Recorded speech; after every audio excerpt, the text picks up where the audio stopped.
Good evening, ladies and gentlemen, and welcome to this conference showdown between the St. Patrick Shamrocks and Carmel Catholic. I'm Anthony Pasquale alongside Nathan Huzenas. Let's get you right to the action. Nathan, what do you expect from the Shamrocks?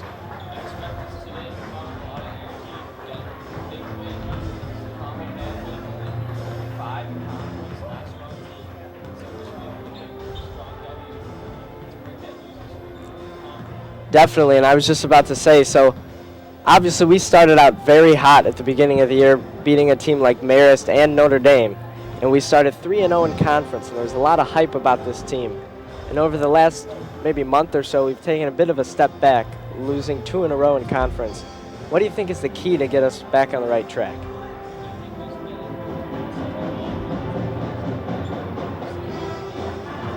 It's not that they're not executing sometimes, it's just that they're not making shots. Mm-hmm. At the beginning of the season, we were making clutch shots. I mean, first game we saw Lawrence put up over 20 points. Definitely. We haven't really seen that from him, or we haven't really seen big performances from specific players, not only individually but as a team. Mm-hmm. Also.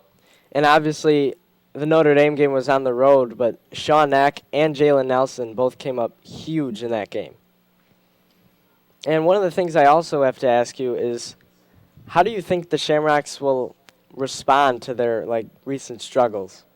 I think they have to come out with a lot of intensity and show that they're not going to give up, even when the adversity hits them. A blowout here would be amazing, not to get ahead of ourselves, but Mm-hmm. I mean, this is a weak team, and even though sometimes you kind of want the exciting games, you need a blowout here just to get the confidence up and get it going.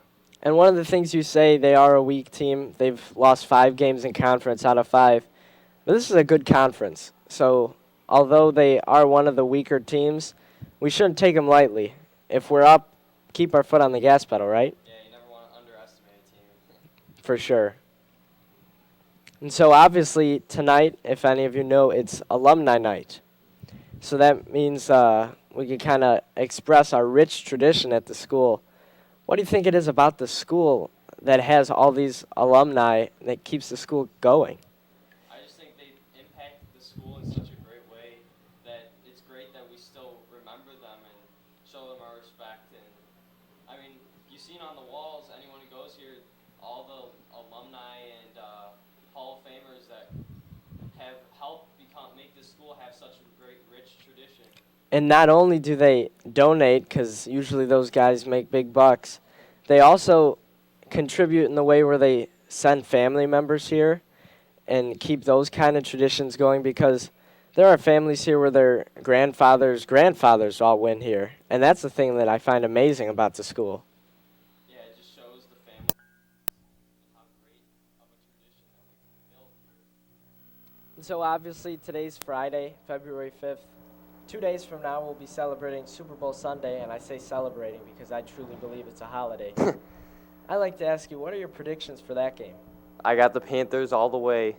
My boy Cam Newton going to go off.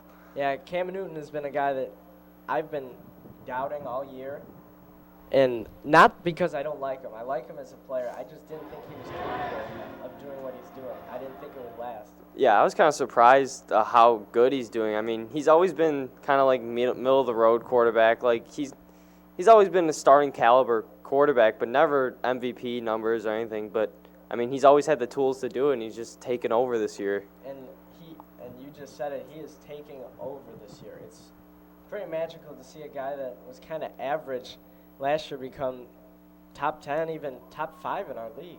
Yeah, it's pretty amazing. And it's not even only him, it's just they have so many great weapons on that team. Not only on the offense, but their defense is also so good. And you see our Shamrocks lining up for the prayer and Pledge of Allegiance, so we will leave you with that.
Good evening, ladies and gentlemen, and welcome to Carmel Court on the campus of St. Patrick High School, the oldest outdoor high school in the state of Chicago.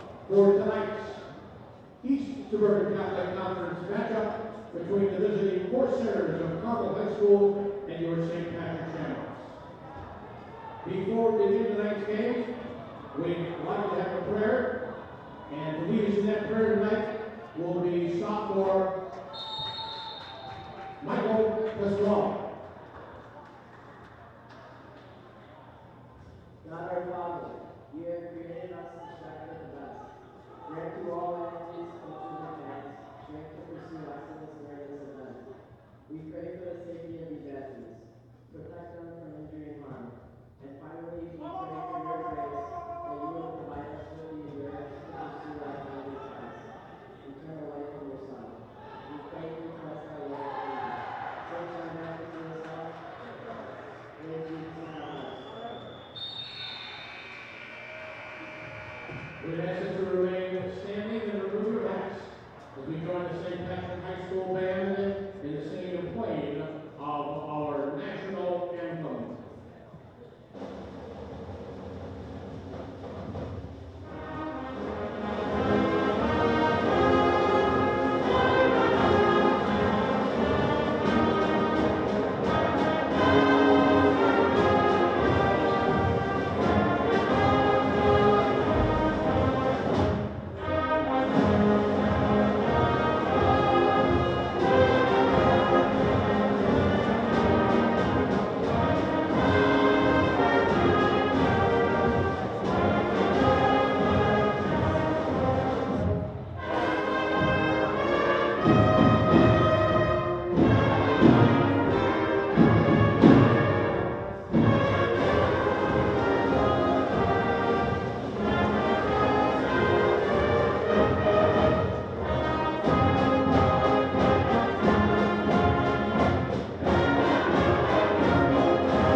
Broadcast the starting lineups.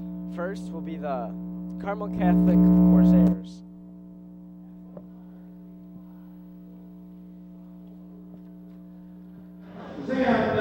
Kilpatrick.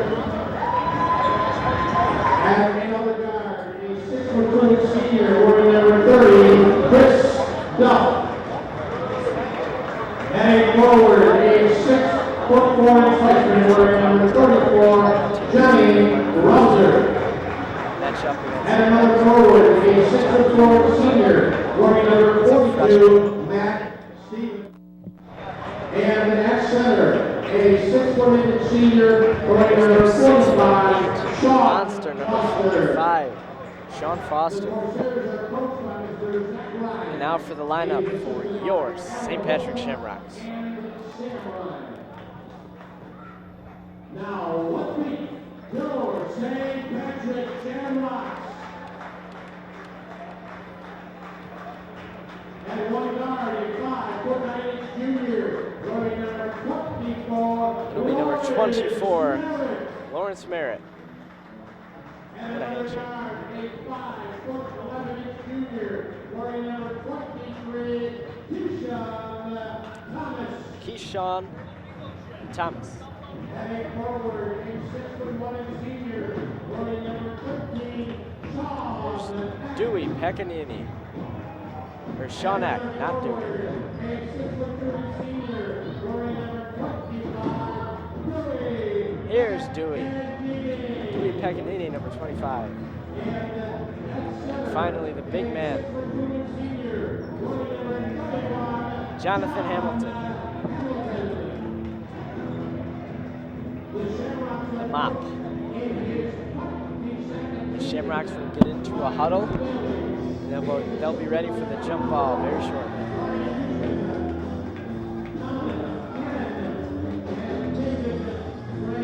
One of the things that I found amazing about the Shamrocks is how many younger players they have dressing. they have 3 sophomores and a freshman, all dressing, who are all extremely promising, those being Xavier Pinson, who we've seen play, and then the freshman, Marcus Wright, who's just incredible with the ball. He can do anything, passing, dribbling, shooting. And then the tallest kid in our program, 6'7" monster, Eric Liss, who's just needs to get a little bit more polished in the paint, and he'll be up here before you know it. And finally, Chris Lara, who I think is the best sophomore. Yeah, I was watching the sophomore game, put up 8 straight points for the team, including a buzzer beater 3 from the volleyball line.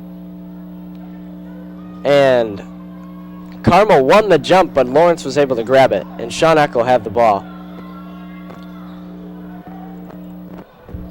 Sean will dribble over, and he'll find John Hamilton.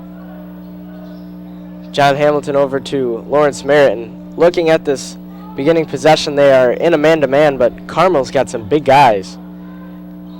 John Hamilton takes a 3, no good.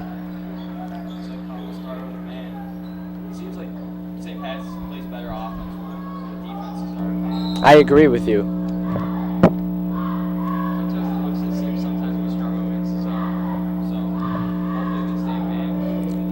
Because we run that motion spread offense, and his zone kind of ruins the flow of that. So you did a little scouting report on a couple of Carmel Catholics guys. Tell me about Zion Kilpatrick. Yeah, he's one of the best players. 5'8" sophomore, and when a lot of he leads their team with points. Also, he has his own highlights on their website. So you must know he's good. And they also have a 6'8" monster by the name of Sean Foster. He's a senior. Tell me about him.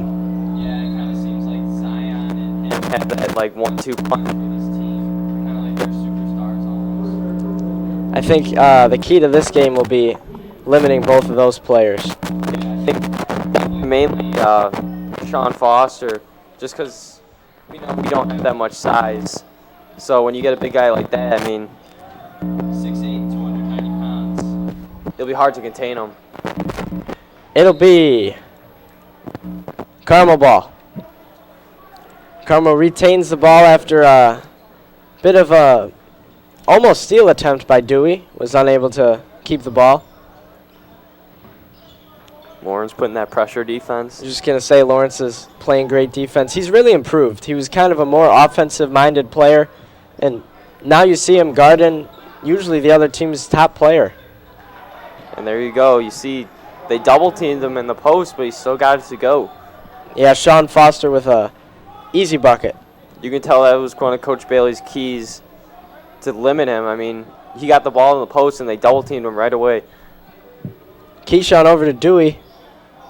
Dewey on the wing brings it up top over to Sean Eck. Sean Eck to Lawrence behind the three-point line to John Hamilton.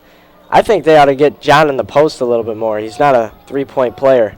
I mean, yeah, he can stroke it, but I mean, his strengths are definitely inside the post. And there's a nice bucket there by Sean Eck. Complete player he is. Definitely. He kind of does our X factor, does everything. Whoa. And they will not call a charge. That'll be a blocking foul there on the mop, who finds himself on the floor once again. I think that was, although it got called a block, I like the decision to try for a charge. Yeah, I mean, if you got out of the way, it's an easy layup, so might as well take an attempt. I thought it was almost a 50-50 call, so it could have gone either way. And now it'll be the 6'4" freshman, Jonathan Rosaire, at the free throw line. What does it tell you about a player who starts as a freshman? It means you have some great talent. And Henry and Jalen come in. Lawrence will stay along with Keyshawn and Sean. It's kind of rare to see a freshman start as a varsity player. I mean, you don't see that a lot. You're right, you don't. Lawrence with the deep three. Schmack! Lights out. Lawrence is good. That's the thing we've been missing. Yeah, he's definitely got to be one of our top scorers today and in the future. To be able to, I mean, you've seen it when he plays good, the team plays good. Yeah. especially when he's consistent. He's able to set the tone for the team. And it'll be the freshman taking the ball up. Does a little bit of a head fake, kind of thought he was flopping. Yeah, it looked like it. Wanted to draw the foul. Henry on Sean Foster.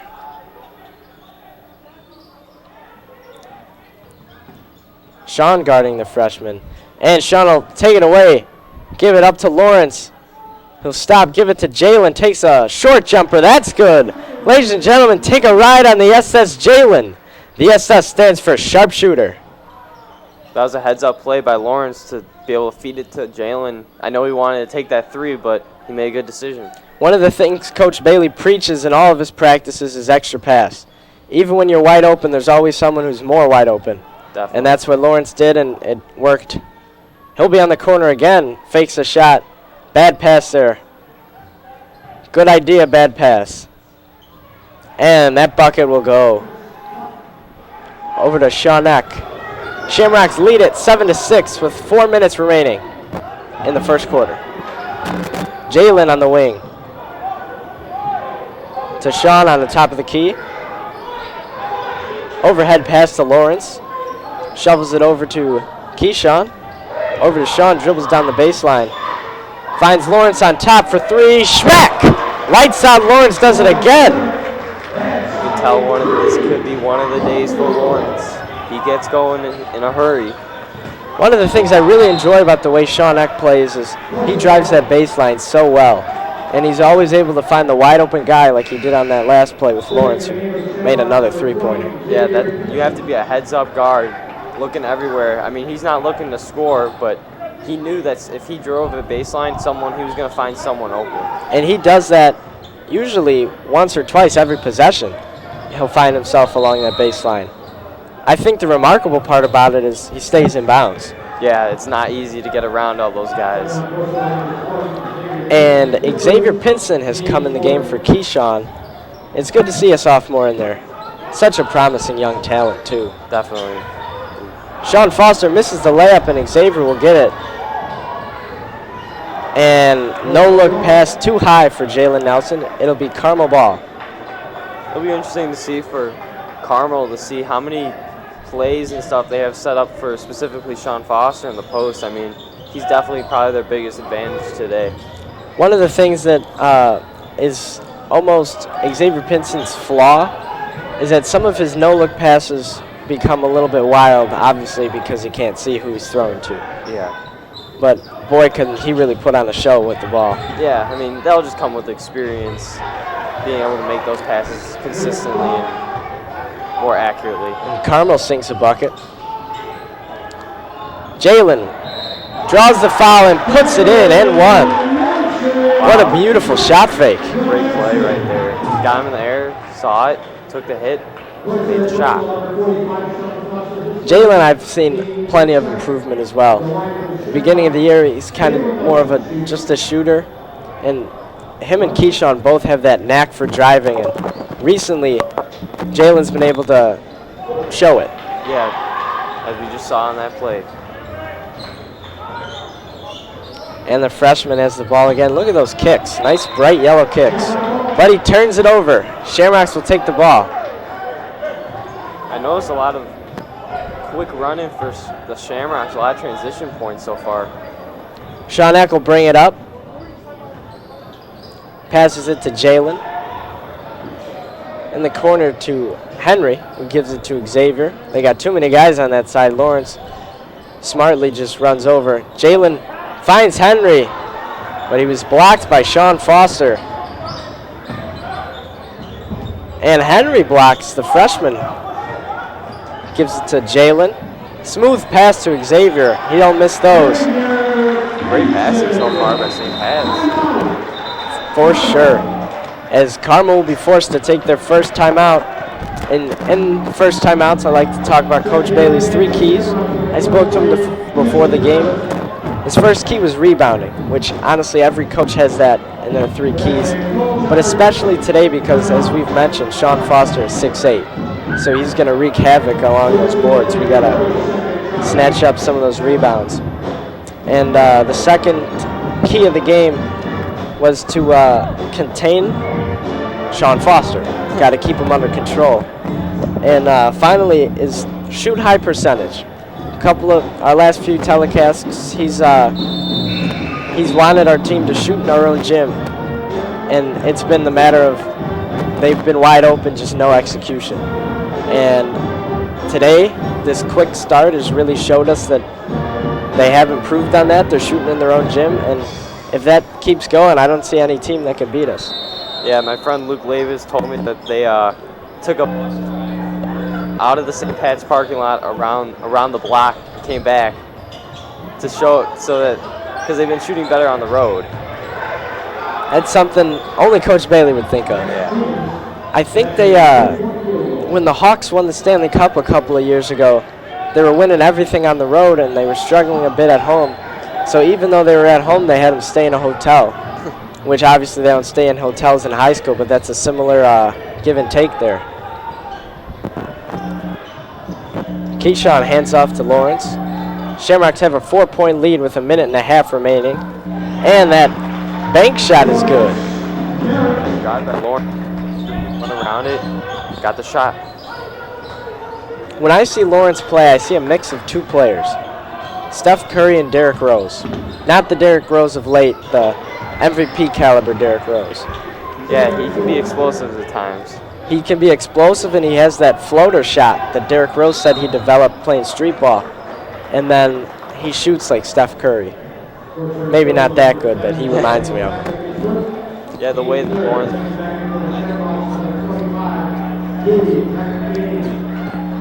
Certainly. It's hot in a hurry. And I interviewed him, and that interview was pre-recorded. It'll air during halftime today. A little sneak peek is Steph Curry is one of his basketball inspirations. He wants to be like Steph. Keyshawn gives it to John, takes a step, shoots, and the big man knocking one down. We're under 1 minute remaining here in the first quarter, and the Shamrocks have put up 20. They lead by 7. Lawrence playing defense on a guy much taller than him. So far, our defense has really restricted all what they're trying to do, forcing turnovers and not letting them get easy shots. And that shot will fall. Shamrocks will have the last shot with 15 seconds. Take that shot. That's it. It's like a fadeaway jump shot. I mean, those are shots you get. A high school kid won't make that every time. No. Sean Eck for 3. No good. And Carmel will knock the ball out of bounds. The Shamrocks will have it with 2 seconds remaining in the first quarter. Let's see what Coach Bailey get a quick shot, maybe. Throw a lob or something. Here is a sneak peek preview. Lawrence is going to make a buzzer beater. Over to John. John at the buzzer. The mop is good off the backboard. What a shot to end the first quarter. That's a big shot right there. Over to the second quarter. The question is, will it count? And it will count. They'll give him 2 points. That extra step towards the end took a half a second off the clock and another basket, or another point, excuse me. But he made it. And now, as you see in our screen, in between the first and second quarter, the cheerleaders put on a great routine, and we'll leave you with that.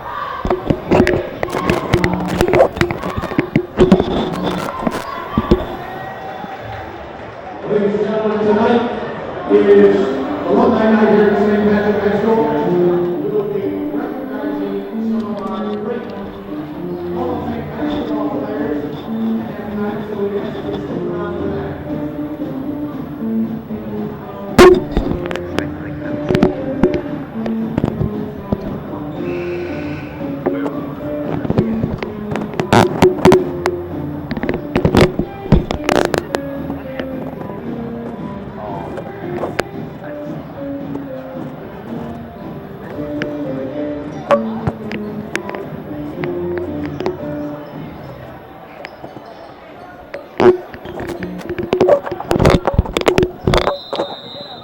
And we're back for the second quarter of action. Keyshawn playing defense there. It'll be Keyshawn and Dewey, along with Xavier Pinson John Hamilton and Lawrence Merritt. Trying to draw a foul, could not do it. Air ball. Lawrence takes up the court quickly. Backdoor pass to John Hamilton. I don't know if I've ever seen a better pass by a high school athlete. Yeah, that was great. I mean, all you can say is just the chemistry between them two. He knew that he was going to go over there and get that pass. And the thing that's so special about that play, number one, it was no look, but number two, it was between two Carmel defenders in such a tight window. He put it where only John could get it. Yeah, I wish we had the capability for instant replay. See, to show you how remarkable slow-mo. that was. And it looks like we do have a bit of a stud section tonight, welcoming both the class of 2020 and all alumni. And Keyshawn will come away with it, the bullet right to the rack. No good and no foul. John Hamilton knocks it out of bounds. It'll be Carmel Catholic ball. I've really noticed the freshman for Carmel Catholic has kind of been struggling so far. He's turned it over a couple times. It's kind of like you see that there's not a lot of experience between playing. And Lawrence smacks it right back to him, gets back on the break. Layup is good by Lawrence. Lawrence has got to be in double figures already. I think he's hit the 2 threes. He's hit a jump shot. And the floater.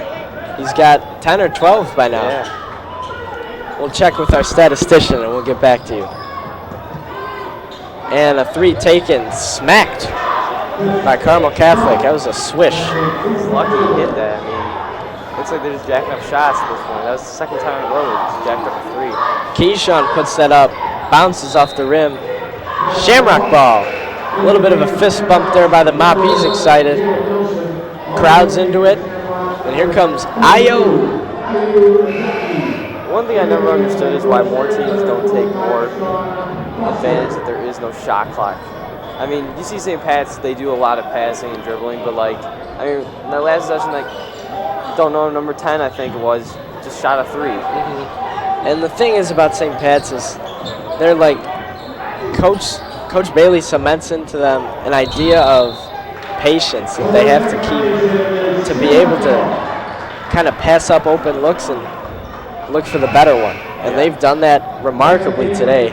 As Lawrence with another steal, their defense is rock solid tonight. Yeah, the defense has been great, and they're forcing the inexperienced freshmen into turnovers. I think that's his 4th or 5th turnover now. Already, yeah. Sean gives it to Lawrence. Lights out. Lawrence is no good. Io with the rebound. Back to Keyshawn. Keyshawn over on the arc. Io takes a three and he smacks it. I don't think I've ever seen him take that far of a shot, and he hit it. Seems like everyone's coming out and making their shots today. Shamrocks push the lead to 10 as they lead 28-18 with 5.5 remaining in the first half. Io playing big against him, and he'll force a turnover. They get it back, and it'll be Shamrock ball. Just kind of threw it out of bounds there, looking for a foul. That was great. Sean Foster got it. They double teamed him right away. Almost made a turnover, but still, great defense down there. I think it was ironic that they doubled him with our smallest kid and our biggest kid, Io and Lawrence. What a shot fake. Another. Kind of seems like Carmel's just kind of flailing at the ball whenever we try to shoot. Yeah, it looks like they're almost trying to play street ball. Pass to Jalen. Jalen clearing out the top of the arc for himself. Gives it over to Keyshawn. Keyshawn to Io. Smack another one. Over to Lawrence. Lawrence to Keyshawn. Takes a shot. No good. Io can't grab the rebound. Carmel will push the break. See what kind of shot Carmel comes up. They need to respond if they want to stay in this game. And they'll get it to the big guy. He's unable to do anything. Passes it. Number 30, Brandon Evans. He's a sophomore. He's taking a lot of shots. Yeah, not good shots either. True. They're taking 3 contested shots. Jalen for 3. No good. I mean, you can pass it around for as long as you want. You should get the shot. Almost a charge there. Sean Eck passes the ball to Court. Keyshawn. Keyshawn. Over to Jalen. back to Keyshawn. Keyshawn's everywhere right now. You should see the coach for Carmel freaking out. He's angry. Over to Keyshawn again. Inside to Jalen. Pass to Io. Bobs it but keeps it in bounds. Lawrence for three. Schmack. Lights out Lawrence again. I don't know if you guys heard it, but Nathan gave a little, oh my God. He is lights out. When he lets go of the ball, I think we know what's going on at this point today. And it's so effortless, too. It doesn't even look like he's shooting it. It just floats magically in. He hardly ever hits the rim, and it's always just swish, swish, swish. The thing I also like about Lawrence's game is he never tries to force his shot. He always waits for the open shot or a good look. That's true. That's one of the things I like about him. He's patient, but at the same time, he's lethal. And he's always looking for teammates to make their shots, too, to get them open. That's one of the things he said in the brief time that I've spent talking to him. His goal is to not only make himself better, but his teammates better, and he does that by trying to generate them open looks and generate himself open looks. And 2 free throws hit. I think those were a couple of the first free throws attempted today. Yeah, so far, good game. And a timeout will be called. I think Carmel needed to talk it over. Their coach was not happy on the sideline.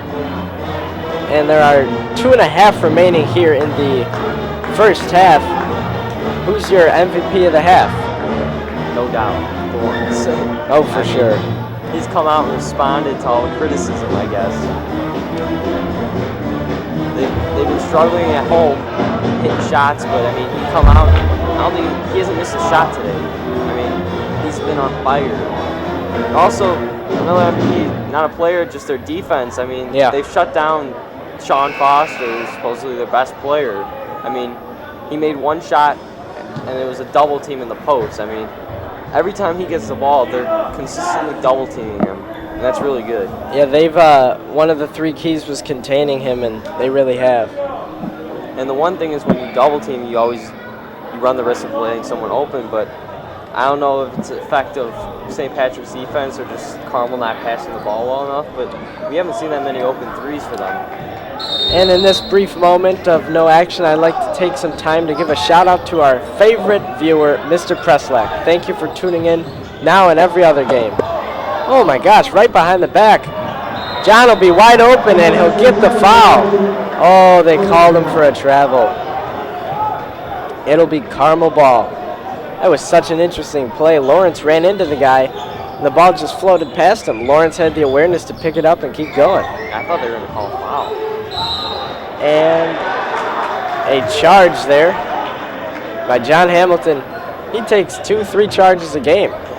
We'll start keeping track of how many turnovers that freshman has. What's he at, 40? I think at least 4 or 5 now. I think it's 5. I'm going to say 5. Sean brings it up. Gives it to Lawrence. Lawrence over to Keyshawn. He'll dribble around with it. Hands it off to Sean. Sean to Lawrence, takes a 3-pointer. Oh my God. Lights out, Lawrence does it again. I mean, he truly looks like Steph Curry the other night. Hit 11 threes, and let's see if Lawrence can come close. It's special watching him play. It's always amazing to see when a player just gets hot. I mean, people say there's no such thing as the hot hand, but I mean... Oh, there is. And Lawrence has it. Here. I don't know if you guys saw Coach Bailey, but I was thinking exactly what he was. That looked like a travel to me. I was thinking that'd be number 6 on the turnover. Yeah. Nice, great pass. And another shot fake. Jalen puts it up. The SS Jalen is in full-blown mode today. St. Patrick's are just manhandling the Carmel defense right now. Easily getting through it. Oh. And another turnover. He fell over trying to do the spider. Yeah, he tries doing all these fancy moves, but he gets it turned over every time he touches the ball. Yeah. He's got the magic touch for our team. I'm really confused on why the coach still has him out there at this point. I agree. If I was a coach, that's one of the worst things to ever see. You hate when you see guys turn it over, and when a guy's consistently turning over. I mean, 6 times in one half. He's losing confidence. His teammates are losing confidence in him, and he's the guy who's handling the ball the most, as John Hamilton makes the first. Not a good situation for 34 in yellow. Yeah. You just kind of shows why you don't move up freshman to varsity, I guess. That quickly. They need some high school experience. And who knows, maybe this is just an off day, because we've seen him one game and he's played at least 10, 15. Yeah. And he'll get another bucket. Yeah, it was a good shot right there. He deserves one. Yeah, you know. Probably taking a lot of garbage from the coach right now, you know. Get it going. Jalen hands it off to Keyshawn, KT. KT with a little smooth handles there to John Hamilton. Oh. And he gets that taken from him. It'd be a jump ball. Number 10 looks angry too. And it looks, Shamrocks will keep it. John Hamilton just ripped the ball away from him. Is Carmel in a zone now? I think they're staying with Oh, it looks like they are in man. man. It's just for a second they looked like they were in a 2-3. Into the corner to Keyshawn. It would be interesting to see, though, how St. Patrick's offense changes when they put it into zone. Jalen now to John Hamilton. Lawrence, shoot it. Jalen takes a shot. The SS Jalen knocks it down. Jalen and Lawrence. Yeah, we haven't really talked about Jalen. He's making all of his shots, too. The only reason he's not getting as much recognition as Lawrence is because Jalen's taking 12-foot, 15-foot jumpers, and Lawrence is knocking down the 20-footers, but points add up. And speaking about the points adding up, Shamrock's got a 12-point lead in less than a minute until halftime, so they're in the right direction. Sean with the ball, bringing it up the court. There are 45 seconds left in the half. Would you wait for the final shot here, or are you trying to get 2 possessions? Excuse me, there's no shot clock, so there wouldn't be automatic 2 possessions. Lawrence hits another, but he traveled before. If I was a coach with no shot clock, I would just keep the ball. I mean, you wait the clock out, get the last shot of the quarter. I mean, you're already winning.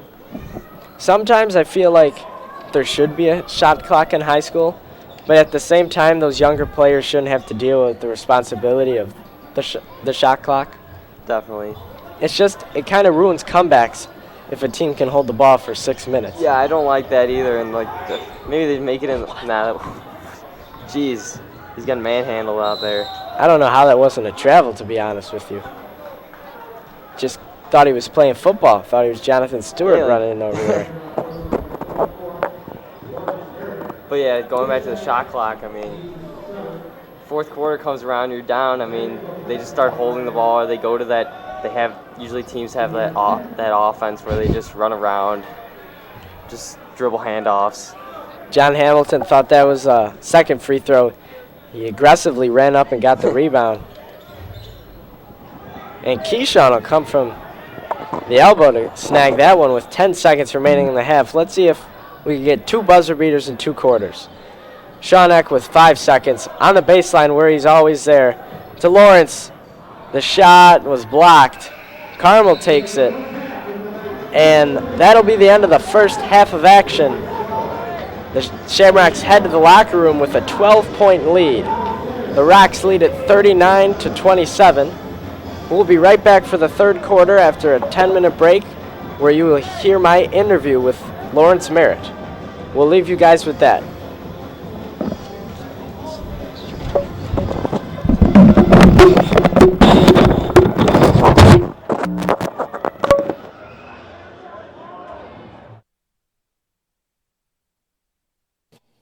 Hello Shamrock fans, my name is Anthony Pasquale here with junior basketball player Lawrence Merritt. Lawrence, I've got a couple of questions for you. Thanks for joining us today. No problem. Lawrence, what is your role in the basketball team? My role is they want me to score, obviously, but I just want to help my team any way possible, defend, help my teammates get better, try to get as many assists as I can, just play a complete overall game.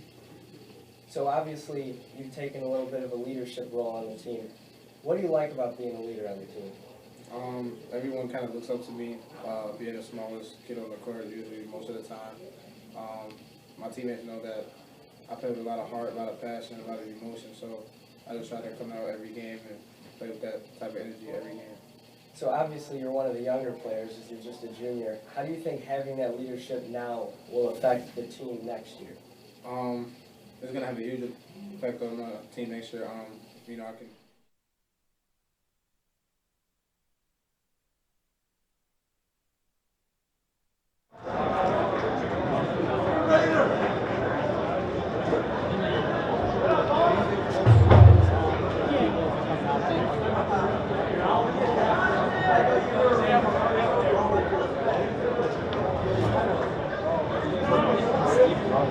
Next, from the class of 1975, classmate of mine, this gentleman was all conference, all area, and all state as a senior at St. Patrick High School. Ladies and gentlemen, please welcome Mr. Tony Smith.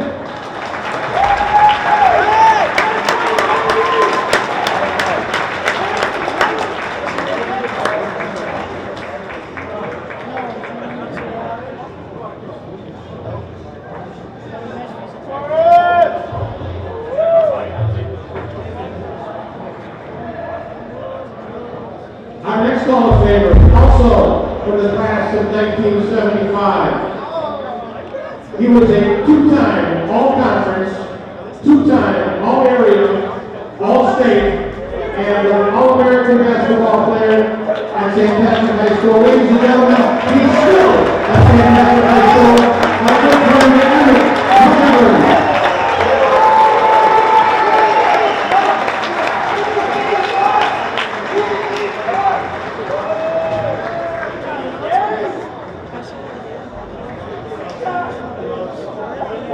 Our next Hall of Famer was in the class of 1980. He was a 3-year varsity starter and two-time All-Conference team member. Ladies and gentlemen, Joe Smith's partner on the golf course, Tim Nolan.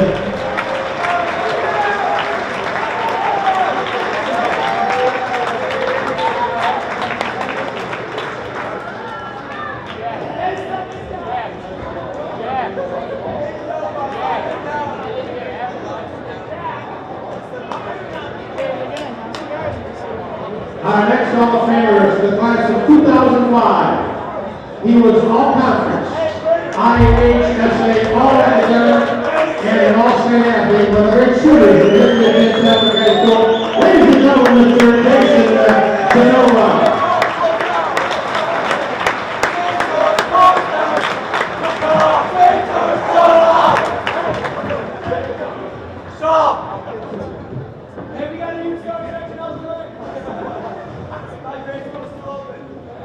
Our next Hall of Famer is the class of 1972. Unfortunately, Gary Staniak passed away 2 years ago. He's no longer with us.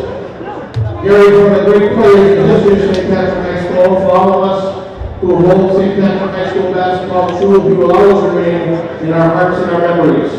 He was inducted into the St. Patrick High School Hall of Fame for basketball in 1999. He was an all-conference and all-area student athlete.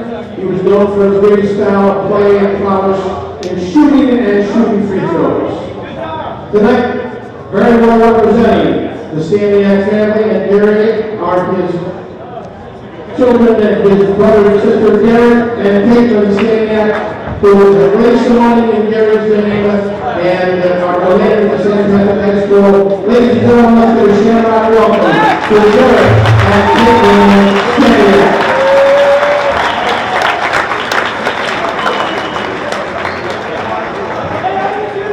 Being a alumni night, we also like anybody who's playing basketball from Max Burlington or Mike Manley. Stand up and be recognized, please.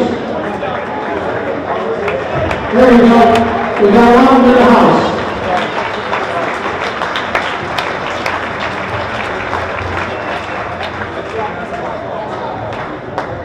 I'd like to recognize, if I could, one individual for the class of 1974. He's not in the Hall of Fame yet, but he made two of the biggest free throws in the history of St. Patrick High School, the night St. Pat's beat East Lyden for the East Lyden Regional Championship. Ladies and gentlemen, Joe Hill.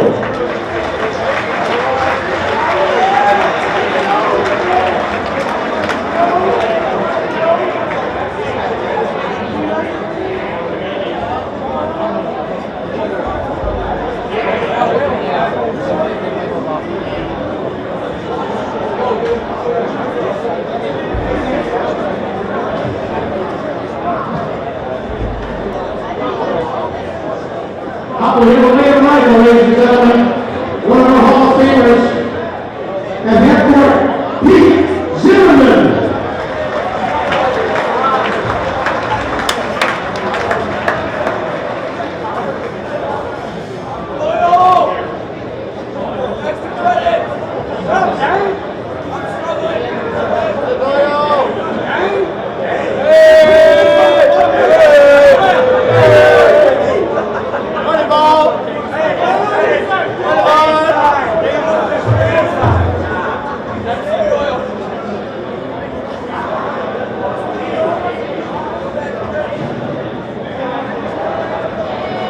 Ladies and gentlemen, let's welcome the St. Patrick High School dance team.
What's at stake, how to do things, just take them under my wing and try to teach them the game as much as I know and just try to help them get better as players. So when we broadcast, I like to call you Lights Out Lawrence because you're a great shooter. Do any of the other players in the team have nicknames for you? Not necessarily, no. They just stick to my first name. We don't usually do the nickname thing, but I don't know. It's pretty cool that you guys call me Lights Out. Do you like that nickname? Yeah, that's a cool nickname. So when I watch you play, like the three words that come to my mind, quick, clutch, and electrifying. Why do you think those three words describe you? If it's a tight game and the game comes down, final seconds, obviously everyone wants to take the big shot, but I feel like my coaching staff and my teammates, I think they trust me in situations like that. So anytime the situation presents itself, I try to, make the shot, or, if I don't have it, dish it up to a teammate, just get with it with the flow. So who is your inspiration when you play basketball? I would say my dad. He's the one that put the ball in my hands since I was about 4 or 5 years old. Just past coaches that have taught me growing up. Watching NBA players trying to implement moves and put them in my game. Just being around basketball. Just any type of person that knows the game can inspire me. So that kind of brings me to my next question. Is there a particular player or players that you try to play like? Try to watch a lot of Steph Curry videos. Obviously he's one of the best players in the NBA. I try to use his moves as much as possible. I want to actually just be like him. He's the best player in the league, my favorite player. What do you like about St. Patrick basketball? The brotherhood that we have. At the start of the season we might not be as close, but once the season develops, we get close. just the atmosphere of the games. You know, it's a big stage. All the teammates, the coaches, they do a great job. Game plan, stuff like that. You know, the other schools that we play, our conference, it's one of the toughest conferences in the state. That's pretty much it. So every time I interview a player, I like to ask them that same question. And just about every player that I've interviewed has said that you guys have a brotherhood. So it's evident that the basketball team has a little bit of family, and that's good. Is there a particular thing that you like about playing for Coach Bailey? His humor, he's pretty funny.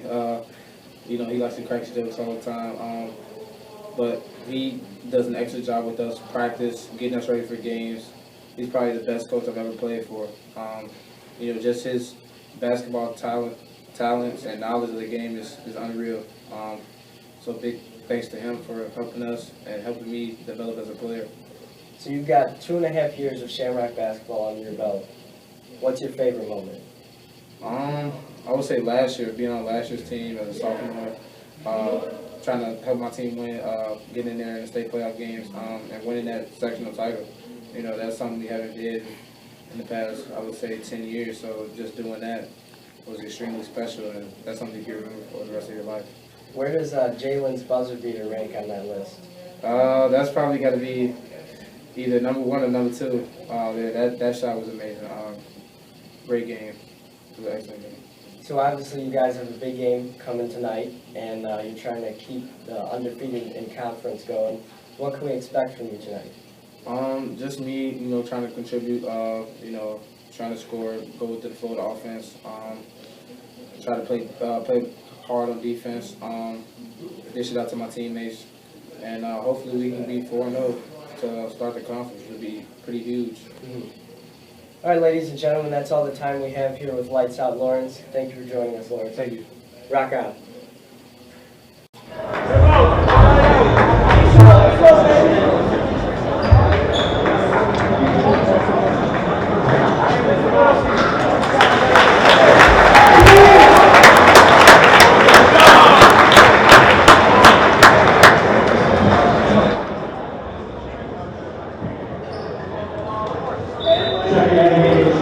Number 11, Jalen Nelson.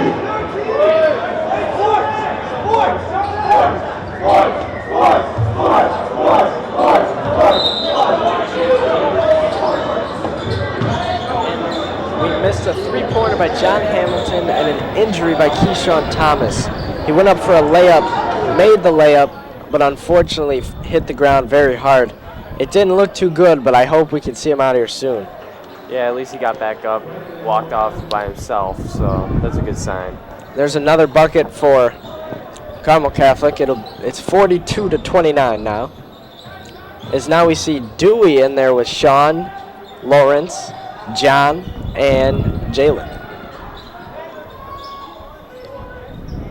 Recently we've been seeing Max Chofe's minutes increase, and I don't think we've seen him today. Yeah, we haven't seen him come out at all. I wonder what the reason is. I mean, I saw him. He looked fine at school. It's not like he was injured or anything. The freshman with the old-fashioned cherry pick. Coach Bailey calls a timeout. I guess he didn't like what he saw so far. And probably wanted to group together since Keyshawn got hurt. Maybe change the lineups or something. Yeah, come up with a new game plan. That is my question. Does a guy like Keyshawn going out affect the game plan a whole lot? I mean, you kind of just keep going with. You kind of just got to move on without him. I mean, it kind of sucks, but just next guy up, right? I mean, that's the right mentality to have. The one thing that does suck is that you kind of get new rotations, new players meshing with other players that don't usually play with each other. But I mean, with this team, with the amount of depth that they've shown that they have, I don't think one guy will mean a whole. Well, he means a lot, but I don't think it'll break up any type of chemistry. No.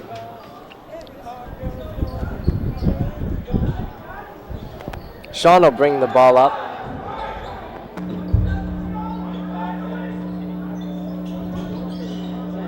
To Jalen. To Lawrence. Over to Dewey. To Jalen.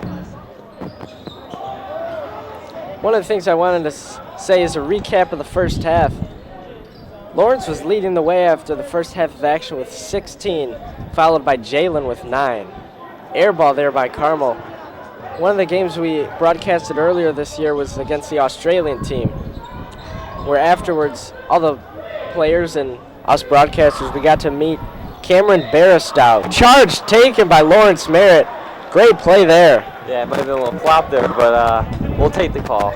And like we were saying, we got to meet Cameron Barristow, and he's starting his first career game now in place of Pau Gasol tonight, so good luck to him. I don't know why.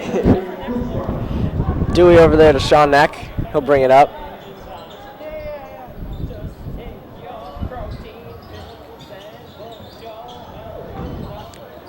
Lawrence calling for a screen. Henry in the corner. Over to Jalen. The one thing I noticed we've never seen any isolation. Kind of just goes to the point of what Coach Bailey kind of preaches, team basketball. Just something interesting, I thought. And another basket by Carmel. And we'd like to take a moment to thank Mr. Preslack for his polite comment to us. He said, "Another great job for the Shamrock webcast team. You're batting 1,000. Congratulations to Coach Bailey on his selection to the ESCC Hall of Fame and the basketball players being honored." Thank you for tuning in, Mr. Preslack. It really means a lot that you tune in game after game. Looks like they called the foul, and number 34, Lawrence was driving, reaching in. I'd also like to say thank you to, I believe, Mr. Rayho, who is listening, and anybody else at home, thank you for tuning in. Shamrocks with the line play. Every coach has one. Gets Jalen wide open for 3. The SS Jalen taken off. Wow, that's perfectly drawn up. Coach Bailey was angry about something, though, still. I don't think I've ever seen the line play work as well to perfection as that one. Yeah, really, he was wide open. And Lawrence takes a 3 and swishes it as usual, but a travel was called beforehand. Was it Lawrence or? I don't know. That's what I was wondering. I thought maybe Sean might have stopped. I thought it was Sean. And then passed it, but I mean, I didn't really see it travel, but I mean, the refs are getting paid for it, so. Just gonna say, refs will be refs. As Carmel knocks down yet another. I just think it's funny, these shots that they're taking are just not good shots. They're all contested. I mean, another like fadeaway, like, I don't know what that kid's doing, but he just decides he's gonna jack up any shots he feels like. And that freshman, every time he touches the ball, it turns to our basket. You just leave that kid open, and when he gets the ball, just steal it from him. And they'll call that Carmel ball. I don't believe it was off Lawrence. I didn't see it. John will come in for Henry.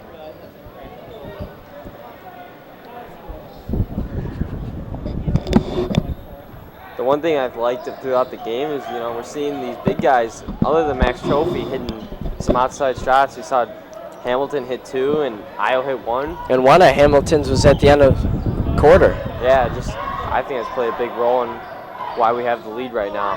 Yeah, the one thing about this team, and we've said it in years prior, they're not a team with a specific set of guards and then, like, centers. Yeah. They can all shoot, they can all rebound, they can all play defense. John Hamilton takes a 3, and he smacks it. I mean, this stuff doesn't happen on a normal team. Your 5 isn't going to have 9 points from three-pointers in the second half. It's just not going to happen. I mean, everyone talks about how the NBA is kind of moving towards positionless basketball. There's no specific positions. I think this team is exactly what they're talking about. Yeah. They're really a team where all the players accept their roles, and they're pretty much all similar roles. Yeah, really. Everyone can do, it seems like everyone can do anything that they're asked to do. Exactly, yeah. And they all know their roles on the team. And that's why they're so coachable, and that's why Coach Bailey loves them. 12-point lead the Shamrocks have with 2 minutes and 18 seconds remaining here in the third quarter. Looks like Carmel called another timeout, I don't think their coach has to be happy. They just don't look disciplined at all. I wouldn't be happy. Whoever number 30 is, he just feels like he can just shoot whenever he wants. Henry Barnes. He's a sophomore guard, 5'11". He's taking like 3 shots, and they're all guarded. I don't understand. It's confusing. I agree 100%.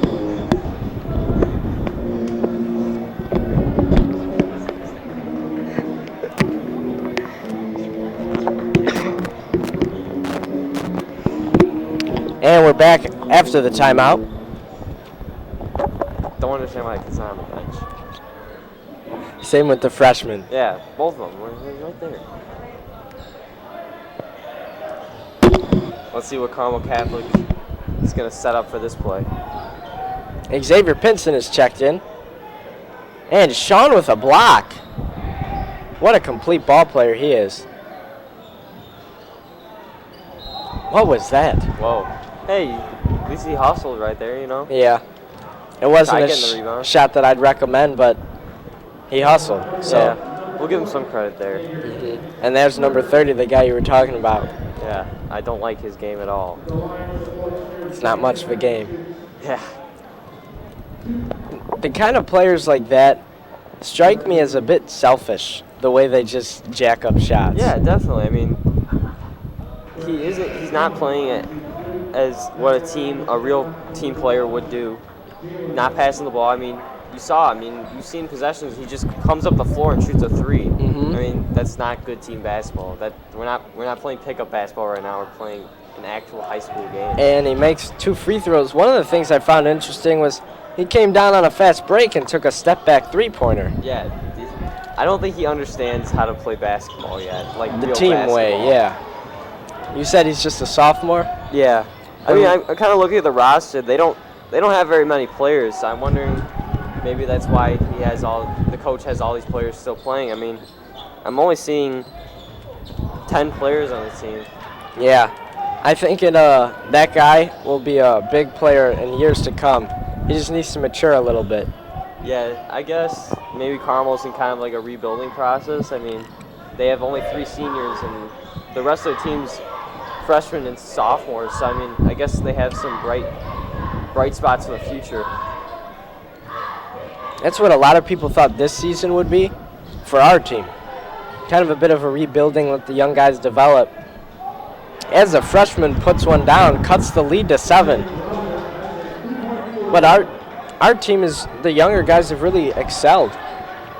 I think they all stepped up. I mean, they knew that there was going to be a lot of pressure on them to be able to carry this team. And I mean, so far they're doing their best, and I think they're doing a pretty good job of it. I agree. As Keyshawn gives it to Lawrence. St. Pat's needs to get a good shot right here. And it'll be Shamrock ball. I mean, somehow Carmel's climbing back in this game. You need to shut down their run. Even though the Shamrocks' lead is only 7, it feels like they're handling. Speaking of which, there's Keyshawn back in the game. Good to see him in there. Yeah, but like you were saying, I mean, it seems like we should be dominating this game, Yeah. but we're only up by 7, but... The way it feels as if we're blowing them out. Yeah. The score is much closer than the way we've played is showing. Yeah, I personally believe we've played much better. And much better than previous games as well. Definitely. As it looks like they'll hold it for the last shot with 15-14 remaining here in the 3rd quarter. Shamrocks have a 7-point lead, and now we're at about 10 seconds. Lauren will start it. He'll take a shot. Lights out Lawrence for 3. Or excuse me, 2. What a shot. As number 30 almost puts it on the balcony. His half-court heave. But let's talk about Lawrence. That puts him, I believe, over 20 points for the day. What a performance. Yeah, really. I mean, it's kind of big that we've seen this. I mean, we haven't seen this since this game at Marist. I mean, when I think he put up 23 that game. I think so, yeah. So, I mean, it's great that he's starting to get his shot back. And the whole team, too. I mean, we've been saying at home we haven't been shooting very well. I mean, this game we're shooting amazingly, especially, it's not only Lawrence, it's just the whole team, too. I mean, even John Hamilton, Io, Yeah. the three-point line. I'd never expect John Hamilton to be at, I believe, 13 points right now. Yeah, I mean, we never really see him as a scorer, but I mean, you get those games, you kind of just sometimes you just It's his step day. up. Yeah, what can you say? I remember back when I went to IC, I learned a valuable lesson from another player when I played. And it was a game where I didn't play at all. And the guy said, today wasn't your day. Today was a particular kid named Ethan. They said today was Ethan's day. And it kind of taught me the lesson, like you're not going to perform fantastically every game. But there will be a couple games where it's your day. And today it looks like it's John Hamilton's day. Yeah. There's Io. Dunk it. I am dying to see a dunk. I want somebody to dunk it. I thought earlier in the game when John Hamilton traveled, in the second quarter, I thought he was going to put it in. I thought he was going to slam it down. I believe on the sophomore team, they have 3 or 4 kids who can dunk. Chris Lara, Eric Liss, Otis Watson, Frankie Mott, and Xavier is right up there. And Xavier's like 5'10" maybe. Yeah, he's long though. He's got hops like you wouldn't believe. Yeah, he's just athletic I think as anything. one more year of practice with him, the sophomore team coming up will have 5 or 6 guys who can throw it down. I wonder if Marcus Wright can throw it down. I mean, he seems like just such an athletic player. I don't think he's tall enough yet, but he definitely has a capability to become that guy who can throw it down. Like, I remember the ND game at Notre Dame. They had 2 or 3 different guys that dunked it, and that stuff really ignites a crowd. Mm-hmm. Coach Bailey, I think, has a picture in his office of a guy dunking it. That's how much at high school level it's such a remarkable achievement. Yeah, really. And Sean will take it up the court. He'll stop, take it down the baseline where he's so good, gives it to Jalen. I thought he was going to dunk that one. Yeah. And he'll be going to the line for a couple. I think we should just say right now that Sean is the best passer from that baseline. I mean, he's dropping all these dimes from that baseline, whether it's a three-point line or just a little dump off for an easy layup. I mean, somehow he has a knack to be able to get around everyone and be able to find people while driving on that baseline. Yeah, and like they sometimes say, particular shooters are hot from one particular spot on the court. I don't know if this makes sense, but Sean's a hot passer from that baseline. Yeah. He always finds the open guy, and it's remarkable to see the scoring opportunities that he generates himself. As Carmel moves the ball, there's number 10 on top, working on Lawrence. He'll get a pick, send it in the corner. Io playing tough defense, but the basket will go. The Shamrock lead is 10.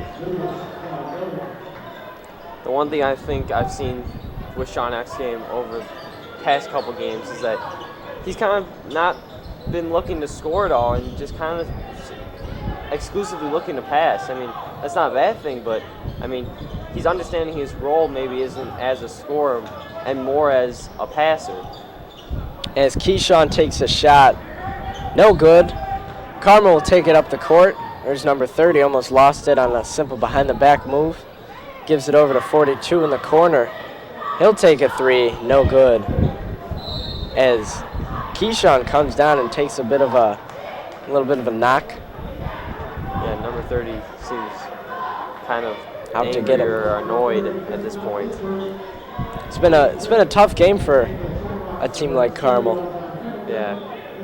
I feel like they're missing people. I mean, I heard rumors that some of their players were suspended, so maybe that's probably part of the reason why some of these players are having to step up in tough situations. And I think those are the toughest things for a team to handle, because injuries, the guys are still there supporting you.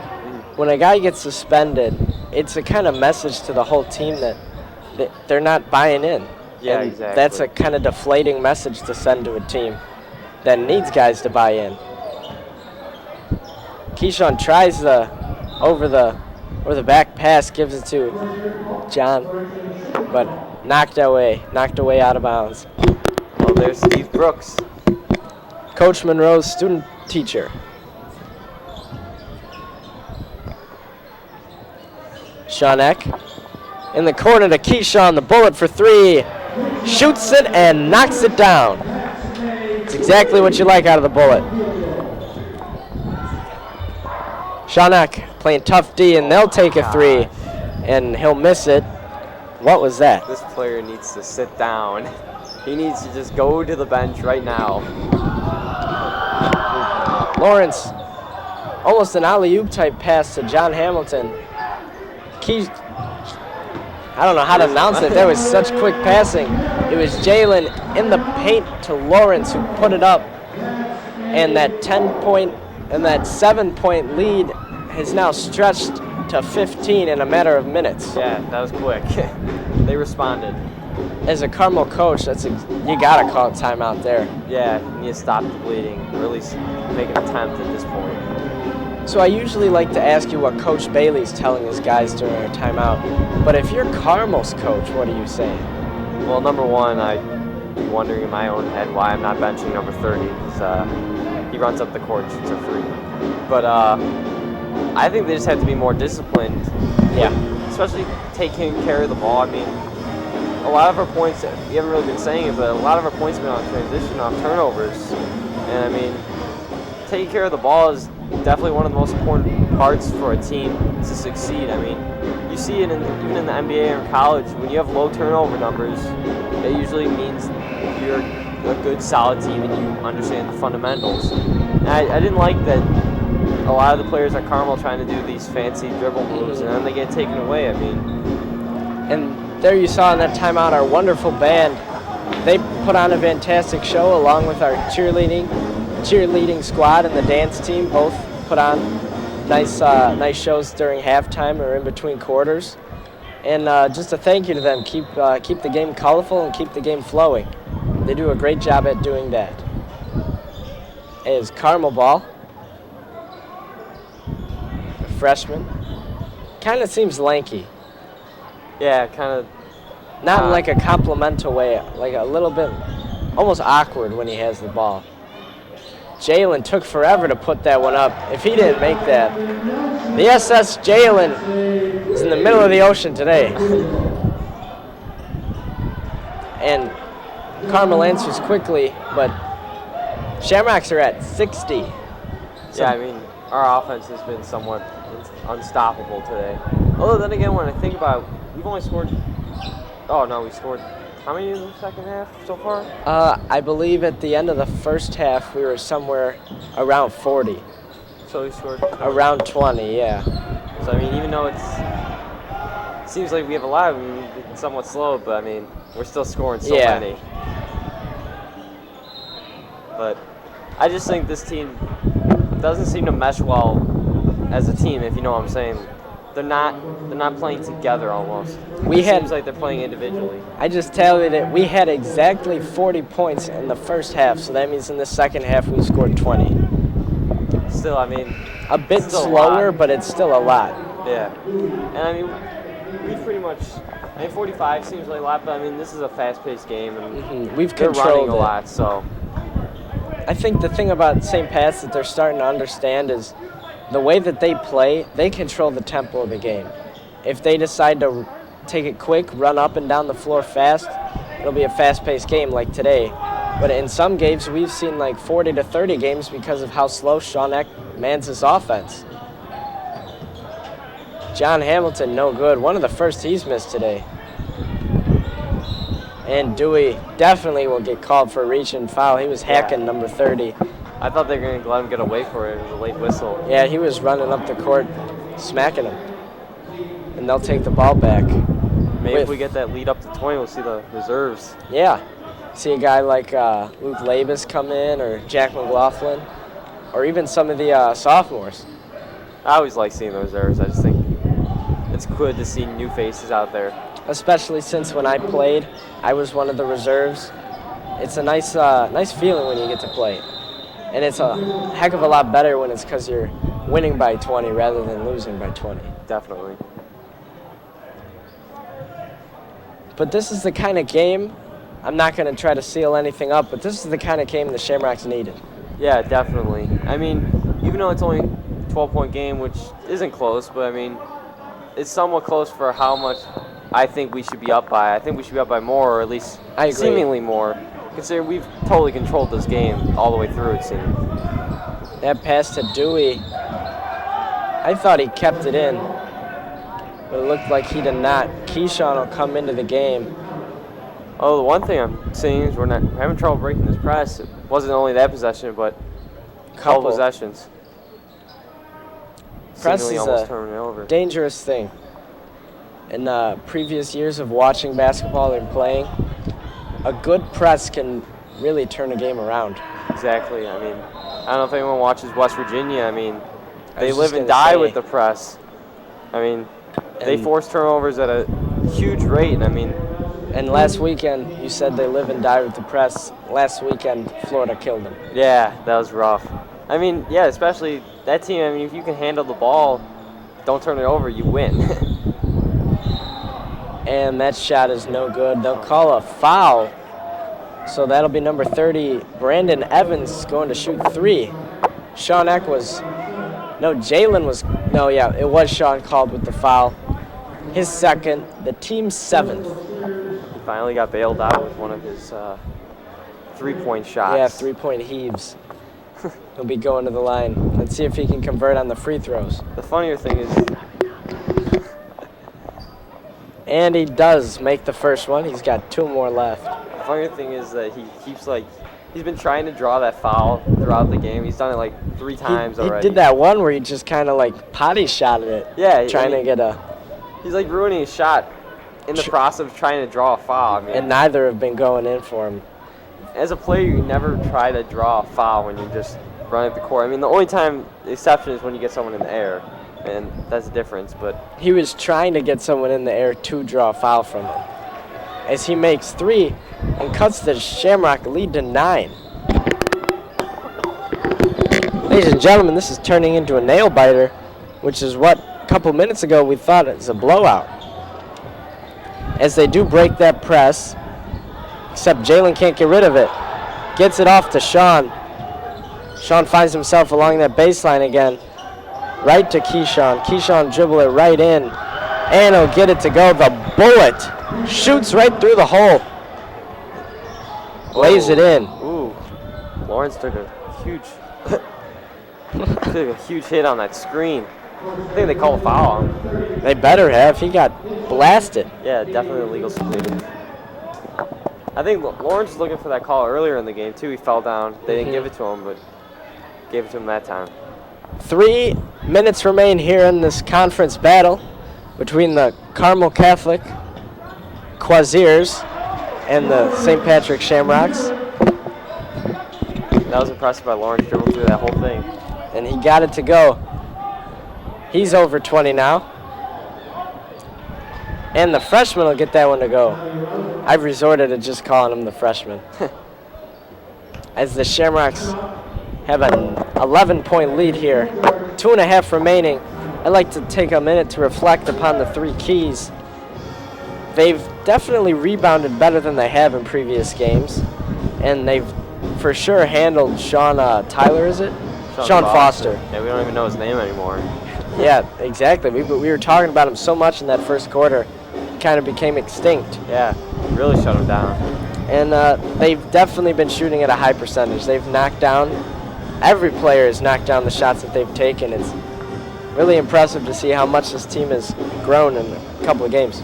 Yeah, I'd say that we're shooting over 50% from 3.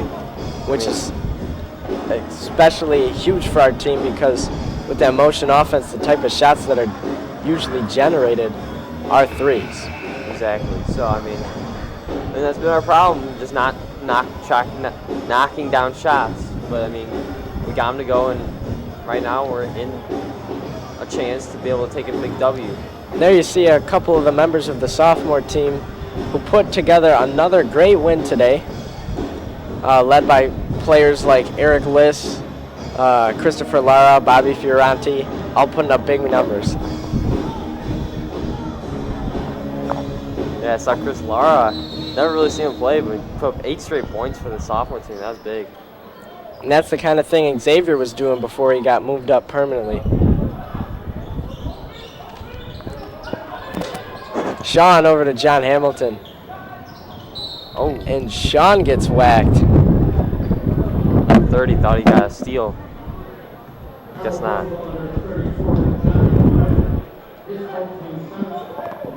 See if John Hamilton can hit a couple free throws at the line. In honor of, go ahead, sorry. Give us kind of that patent lead that we need to finish off this game. In honor of Pat Foley, who usually says tree left in the third. I'm going to say 2:22 left here in the fourth quarter. As the Shamrocks lead by 12. Trying to make it 13. Maybe we'll start to see some of that effect that there is no shot clock. Number St. Patrick's wasted the rest of the time.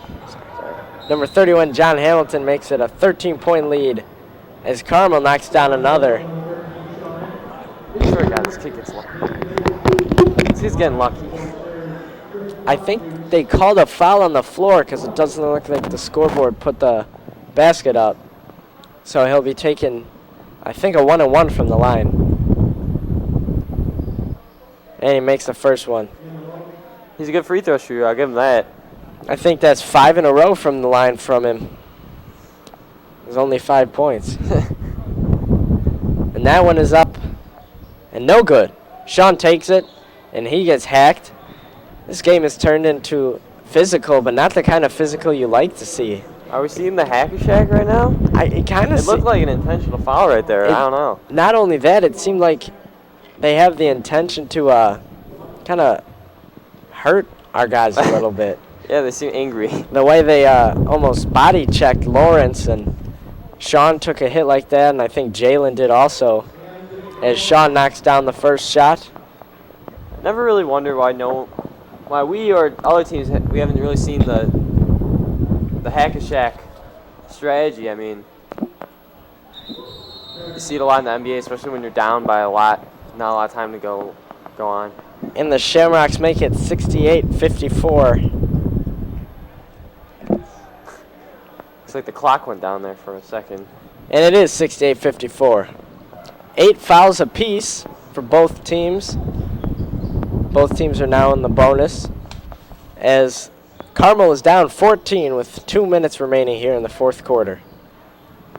Number 25, we haven't called his number or name tonight. And John Hamilton comes down with the rebound and gets knocked down. The mop on the floor again. He'll be going to the line. Up 14, 2 minutes. I think we got a solid lead.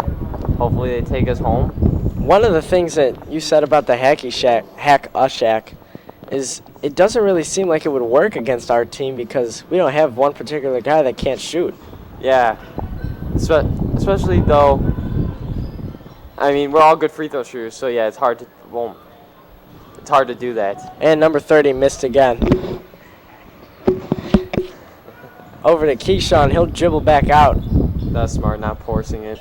He'll get triple covered and force it down to Jalen, back on top to Sean. Quick pass over to Lawrence, and he'll get fouled and head to the line. Yeah, that was most definitely intentional. Although, the one big thing is that it's, I don't know, it's not 1-and-1 anymore, I don't think, but 1-and-1 free throws, especially in high school basketball, I would take my chances intentionally fouling. I mean, I would actually, now that you say that, even though our team is not a poor free throw shooting team, a 1-on-1 is difficult. Yeah, I mean, especially you get a guy who shoots maybe, 68% or something. Yeah. I mean, you take the chance, especially when you're down. I mean, you might as well take the chance. Try and not let them score without the time going off. As Lawrence smacks the first and smacks the second. Shamrocks are now up at the 70 mark with a minute and a half to go. Let's see if they can get to 80. And the freshman put a little windmill move there on. Nice play. Sean Ack will call a timeout. I guess that's the reason why he's on varsity, I guess. Looks like Pax had trouble getting it in, so they didn't want to get that 5-second violation. But even though they were having trouble, did you see how calmly Sean Ack called that timeout? You could tell he's he's poised and ready for the game, ready for the moment. It was almost like Coach told him, if you see something you're not ready for, call timeout. Like, almost like he has that trust in Sean, which he should. Varsity player for 4 years. Yeah, really. And there you see our wonderful band again, putting on another set of good songs. And the band director, Mr. Austin O'Brien. Did I ever say I used to play the trombone for the band? I don't think you did. Yeah, I did. It's an interesting piece of knowledge. Did Wasn't not know fun. about Nathan. As Jalen will bring it up and get it Whoa. stolen by the freshman. He's trying to make up for all his turnovers he did. And he won't make the layup, but I do believe he got fouled. And he'll try to trim a 14-point deficit. Although this last couple minutes have really been dragging all these free throws. And it's not only us, we're seemingly following them too. I mean, Yeah, especially at the end of the game, you're not really supposed to do that. the double hack-a-shack. That's the worst possible thing. Let the other team get points without taking the clock off. And we didn't get a chance to say it. I wanted to thank Lawrence Merritt for that interview. I hope you guys enjoyed it. I hope you guys were able to hear it. It got interrupted because of the alumni awards, but which are much deserved because it is alumni night. But I hope you guys enjoyed that interview. And nice dodge by Lawrence to get out of the way. Air ball by no one else but number 30. 42 puts up a 3. That's Matthew Stevens, good. Got within single digits. Yeah, and Really that starting to inch in this lead. 15-point lead got cut down to 9 again. And watch Xavier go. Whoa. Over to Keyshawn. Keyshawn gets it poked away. Shamrocks will keep the ball. They can't get sloppy now. I mean, we've seen it getting poked away, knocked out of your hands a couple times in a row now. 3/4 of a minute remain here with Shamrocks up by 9. Xavier over to Sean. Sean gets tackled. Trying to get helped up. The Carmel Catholic members brought him right back up. One of the things we'd like to say is obviously our conference is the East Suburban Catholic Conference, and this is Catholic Schools Week, so both of these teams really know how to incorporate the Catholic faith into athletics. I mean, you saw my brother do the prayer at the beginning of the game. It's really remarkable how much the Catholic faith influences Catholic high school teams. Definitely. I just think it's great that how the Catholic faith almost kind of unites all of us. By one as high conference, schools. but at the same time, we're all in that kind of group of schools that are Catholic, unique. Exactly. And both free throws made by Sean and that basket good for Carmel Catholic. Odell Beckham keeps it in bounds, gets it knocked out. It'll be Sean headed to the line. As the lead is 9 for the Shamrocks with 25 seconds to go, they'll be trying to build on it. I do give Carmel credit. They haven't really given up yet. They're still going with this hack-a-shack strategy, and I mean, it's kind of paying them dividends. They're only down 9 now. Push it from 15 to 9 in, what, a minute? Yeah, I mean, it's just been free throws. and Sean gets that one to go. Sean's tally has got to be up there in points. We'll get the official statistician report at the end of the game, give you all the scores. I wonder if the coaches get free throw percentage, like, information. Sean's made a lot. Yeah, definitely. He knocked down probably about 10. Yeah, especially at this end of the game specifically. And that freshman brings her right into the rack again. It'll be Shamrock ball with 10 seconds remaining and a 9-point lead. And they foul. No, Shawnack traveled. This could get interesting. That 9-point lead to be cut down to 6 perhaps. You never know what could happen in the last 10 seconds in a ball game. Yeah, really. And that three-pointer is up and almost made, but unfortunately not. Lawrence will take it up the floor with 3, 2, 1. fire up the fight song at Curlin Court. The Shamrocks take this one. I'd like to take a moment to reflect upon the 3 keys of the game. The Shamrocks did rebound, and they had to. They definitely stopped that Sean Foster kid. Still can't remember his name. And they shot fantastically. So the Shamrocks scored 74. And in decreasing order, here are the amount of points scored. 24 by Lawrence. He's my MVP, and I'm assuming yours. Definitely. Unanimous MVP, Lawrence Merritt. Jalen Nelson and John Hamilton both had 16 points. Sean Neck had 8, and I believe all 8 were scored upon free throws. Yeah. Keyshawn had 7. Io had 5, and Xavier Pinson had 2. A great, and all that added up to 74 points. Thank you for joining us tonight at Curlin Court. The final score is Shamrocks 74 and the Carmel Catholic Kozars 65, excuse me. Thank you to Lawrence Merritt, class of 2017, for his halftime interview. And we'd like to take a moment to express our gratitude to some of the behind-the-scenes people who have helped us make this production possible. Joey Ostreich, class of 2019, cameraman. Michael Pasquale, my brother, who led the prayer, class of 2018, video and audio coordinator. And Mr. Doyle, our producer and director. Without those people tonight, we would not be able to put on the show that we did. And I'm Nathan Zenas, class of 2017. And I'm Anthony Pasquale, class of 2018. Join us again on Friday, February 12th, 2016, next Friday, when we take on Marian Catholic right here at Curlin Court. We'll be on Ustream TV at 6:30. Be sure to follow us on Twitter at SPHS Webcast or drop us a line on email at sphswebcast@stpatrick.org. For Nathan, I'm Anthony, saying hasta la vista from Curlin Court. See you next time. Rock on.